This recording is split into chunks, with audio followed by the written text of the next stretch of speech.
ancient civilizations or civilizations of for grandparents. They often had truth, morality, and technique as the basis of our education. And always in those orders: truth, morality, technique. Today we have, in today's world, it has been turned upside down. We talk about technique, and sometimes we stop there. We don't go beyond technique. Skills, if I may put it that way. We don't go into areas of morality or truth. And so therefore, if that is the case, then what kind of world are we beginning to create? I have organized my thoughts in three ways, three parts. First, I call it the storm. And so allow me, along with other societies of the 21st century, the Nagas too are constantly challenged by the human tendency to lean towards fear and violence. The storm we Nagas are faced with is a struggle against fear. The storm we Nagas are faced with is a struggle against fear, perpetuated by policies of assimilation and division. And this struggle of fear, the struggle against fear, is compounded by a dual crisis: the crisis of credibility and the crisis of foundation. What do I mean by the crisis of credibility? The crisis of credibility is inflamed by suspicion, distrust, lack of confidence, while the crisis of foundation is reflected in the breakdown of our relations, a degenerating value system, very top-heavy power structures, and the clash of multiple systems and parallel identities. That is part of the context in which we live. And the interplay of these two crises, the crisis of credibility and the crisis of foundation, has intensified our struggle against fear. And it combines to make us vulnerable to different forms of violence, both within and without. Forms of violence both within and without. And in that process, fear has become institutionalized. Fear is institutionalized along with impunity, corruption, and a compromised rule of law. A compromised rule of law. So how has this impacted us and our response? Our collective response to fear is very passive. Our response to fear is very passive. And this has exposed us to rumors, psychological warfare, propaganda, fake news, and vices of different forms. These reactive behaviors in turn have numbed our ability to make critical and creative, informed decisions. And so we seem to be hypnotized. We seem to be hypnotized and frozen, and this has impeded our ability to offer any meaningful and effective response. And so, my friends, fear immobilizes our ability to dream and to imagine. And this has disoriented us to react in ways which we otherwise would not normally do under perhaps a much more normal circumstances. So I'd like to share with you two metaphors to describe the impact of the struggle against fear. One, I say, the anchorless boat. So let us imagine the Naga boat in the midst of a storm without an anchor. The Naga boat is without an anchor. It would run into serious problems because of being constantly tossed around without progressing towards any destination or towards its destination. And the more we are tossed, the more unstable the boat becomes. And we face the danger of losing sight of where we are and where we are going. This has created a sense of insecurity, insufficiency, and insignificance. And so, my friends, The Naga boat needs to be firmly anchored to provide a sense of stability and prevent it from drifting away. The anchor will keep the boat in place and help us not to lose sight of the destination. This will increase and deepen our perspectives of the immediate situation and also provide the inner strength, focus, and stability in addressing the challenges of lived experiences. And so we need to secure our anchor. The Naga boat needs to secure our anchors. Without an anchor, we are in danger of wandering far away from our destination, our purpose, as well as our vision. The second impact is walking in circles. In our search for solutions to a lot of these problems, we seem to be moving round and round and round and round in circles. We've seen so many well-meaning initiatives over the years for answers, but we unconsciously seem to be, or we seem to end up walking only in circles. And the more we walk in circles, the smaller the circles seem to get. The more we walk in circles, the circles are becoming smaller and smaller and smaller. And not only are they getting smaller, but our thought processes and actions are also reducing along with those, with the size of the circles.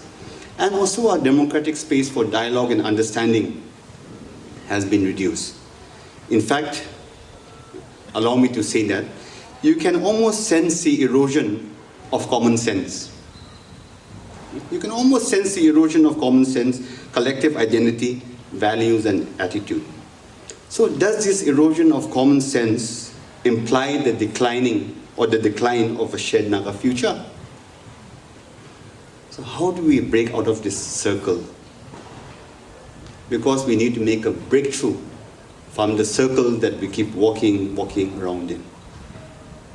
So the anchorless boat and walking in circles. The second part of my sharing focuses on the Naga anchors. These independent and related impacts, the anchorless boat and then the walking in circles, creates a complex web of relations which are constantly interacting with each other and in a varying mix to bring about this present situation. And so, this has affected what I call the Naga heart. The Naga heart is the pulse, the heartbeat of our existence. It is the center that connects the people's future, past, and present. Not the past, present, and the future, but the future, the past, and the present, and it transcends all colonial constructs. The Naga heart is a unifying factor and a critical solidarity in our aspirations to be fully human. Yet, it is our struggle against fear that the Naga heart has also been eroded, compromised, corrupted, traumatized, and is in pain. The process of reviving the Naga heart needs to begin by first acknowledging how much it has been hurt. And so the Naga heart needs to be anchored to break out of the present storm that we are in. And so I'd like to suggest 4 anchors. The first anchor is the values. Every nation, every people must have some core values on which they govern their lives, their affairs, and also interact with the world. It is commonly said that the first generation generates. Our chairman was saying earlier that first generation, most of us are perhaps first generation entrepreneurs. The first generation generates. The second generation, perhaps Kolo and Hewasa, motivates. The third generation speculates. The fourth generation dissipates. Okay, the first generation generates, the second generation motivates, the third generation speculates, and the fourth generation dissipates. And so when we look at the broader Naga social political context, will it be fair for me to say that what we're experiencing now is the fourth generation? I'll leave it for you to think about. The question of values is almost like the onion. You know, the onion has different layers. And so allow me to focus on three of those layers. One is personal values. Then is the traditional values. And then the third is the core values. By personal values, I mean the commitment that I make, how to live, behave, relate, interact, and exercise my life in relation to the world and with my Creator. Then traditional values. I mean, these are normally values that are handed from one generation to the other generation within the collective. It could be a family, it could be a company, it could be an institution such as this. I lived among the Mennonites for a number of years, and next to the Mennonites, close by, were the Amish people. And the Amish people, till this day, I think, they have this value system where they would not, during their personal, ride in cars. They still ride in buggies. So, I mean, that is their traditional value. And then we have the core values. And core values are at the heart of the value system. They exist across generations, and normally they don't change with time. And usually these core values are perhaps enshrined in constitutions. So if you were to take India, for example, the right to education, the right to equality, and so on and so forth, they are the core values and they don't change. But personal and traditional values are not static. They evolve within cultures and generations and are in transition from generation to generation, whereas core values for most part remains unchanged, but its application is seen also contextually. The core values, even though they don't change, they are dependent on the personal and traditional values. The breakdown of personal and traditional values make it very difficult to honor core values. And this is something for us to examine in the Naga context. Is it because our personal and traditional values are breaking down that the concept of even honoring core values has been compromised? That is something we need to reflect on. Therefore, as a people, we need to be certain what our core values are, which requires a commitment to both personal and collective values. Nagas have gone through drastic shifts, cultural, economic, religious, spiritual, legal, all these shifts. But the shifts that we have gone through in the last close to 200 years have not been on our terms. And neither have they been on our pace. And because these shifts that have taken place have not been on our terms, and neither have they been on at our pace, there's a lot of trauma. And this trauma has affected how we interact with each other and with the world. And so, currently, the Naga value system over time has been reduced to one of instant gratification, where power over and not power with, currently chronic materialism, greed, systematic corruption, impunity, violence, and exclusively narrow identities have now become the norm. All this have created a climate of inadequacy, complacency, and above all, obstructed our ability to dream dreams. And so, in other words, the Naga heart has become immobilized. So my friends, to revive, enrich, sustain, the Naga heart needs to be anchored in life-giving core values at the personal as well as collective levels.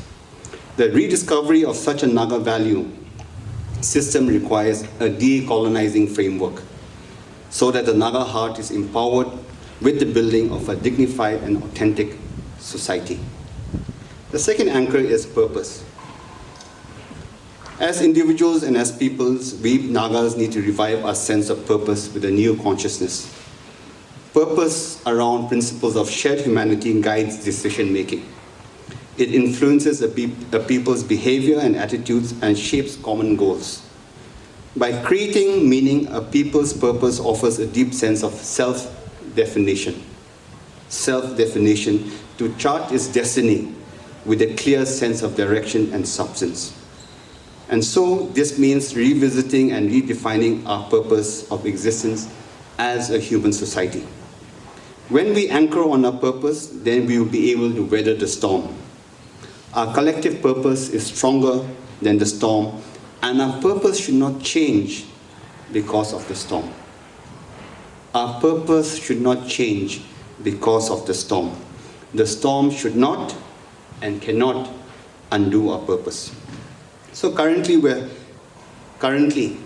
focusing a lot on what we're going through. We talk about the roads, we talk about the electricity, we talk about corruption. So we're constantly focusing and talking all the time on what we are currently experiencing. But to really achieve a breakthrough, we need to begin talking about what we are going to. To really achieve a breakthrough, to break that circle, to break out from the circle that we keep walking on in a vicious way, we need to begin talking more about what we are going to. We need to start talking about the future and how to get there. During the storm, we need to keep focus on our purpose so that we emerge from the storm and pursue our shared future. Purpose brings dreaming, and dreaming brings purpose. Purpose brings dreaming, and dreaming brings purpose. My third anchor, courage. When we are in a storm, we need to courage up. We should not allow ourselves to be battered and broken into pieces during the storm. In the midst of our brokenness, devastation, grieving, hurt, anger, and so on, we need to remain resolved and focused. Courage is forgiving a brother who has perhaps betrayed you or let you down. It is refusing to let hopelessness creep into our lives. It is saying no to the many isms that are eroding the Naga heart. Courage, my friends, is the ability to rise above majority opinion and to question the status quo. To rise above the majority opinion and to question the status quo.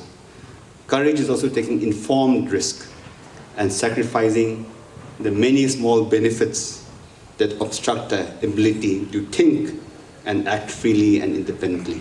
So many a times, because we get small privileges from here and there, it obstructs us from thinking and acting more independently and more freely. So courage is the act of speaking and embracing the difficult and beautiful truth.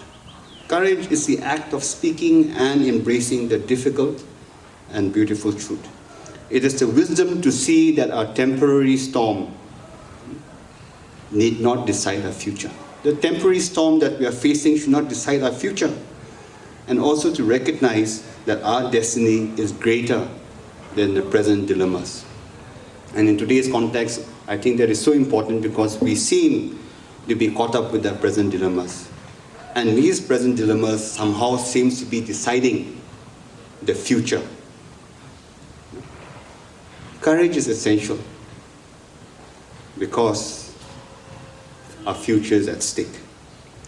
And so, to be anchored in courage is to keep sight of the destination in the storm.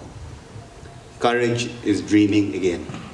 So in all these anchors, it comes back to the question of dreaming. So what is dreaming? To revive, enrich, sustain, the Naga heart needs to dream new dreams. Here by dreams, I don't mean in terms of some aspiration or success. But by dreaming, I mean is to have meaning, insight, and to realize what we can be and what we can do. Dreaming is to have meaning, insight, and to realize what we can be and what we can do. Dreaming enables us to think beyond our present circumstances and to imagine the future. And so for me, by dreaming, I mean it is about envisioning the future.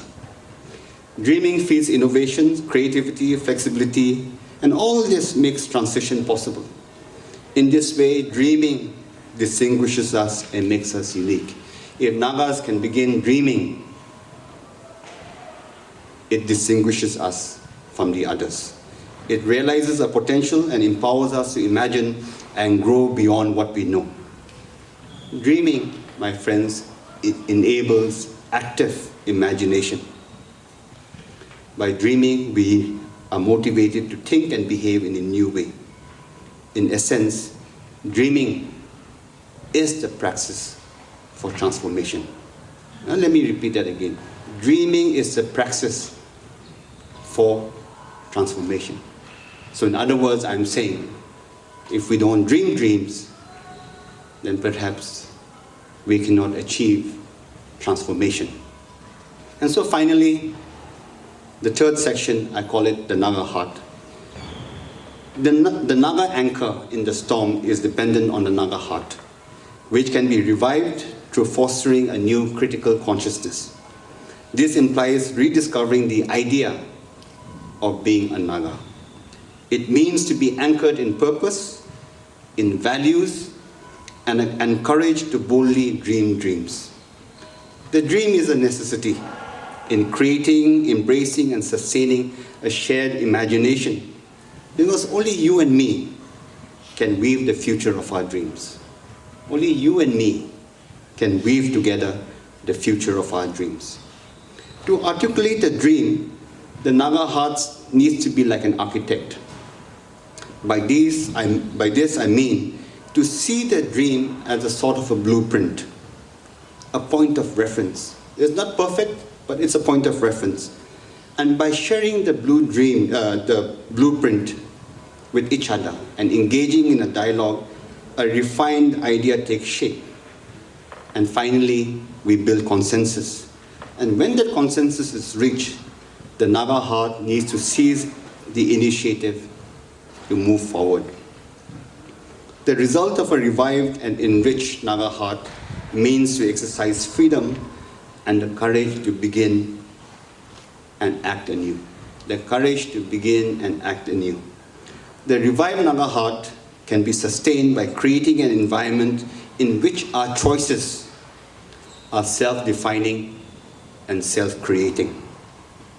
Experience indicates that the Naga heart seems to respond more to the why and not the what. We Nagas seem to respond more to the why and not to the what. This suggests that the Naga heart is biased towards feelings. We all seem to be biased towards feelings to the extent that feelings sometimes becomes more important than the truth. So we are biased towards feelings which are inherent, interconnected, and interdependent to humans and all of the natural world. And so in our process to revive, enrich, and sustain, we have to make that critical distinction between feelings and fact. Feelings and the truth. Because we have a tendency, we have a biasness towards feelings, sometimes even at the cost of the truth. So finally, my friends, for the Naga heart to revive, enrich, sustain means a process of self-questioning, self-defining, and self-transformation to enable an examined and purposeful life. Self-questioning, self-defining, self-transformation to enable an examined and purposeful life. So in this context, where will the why be?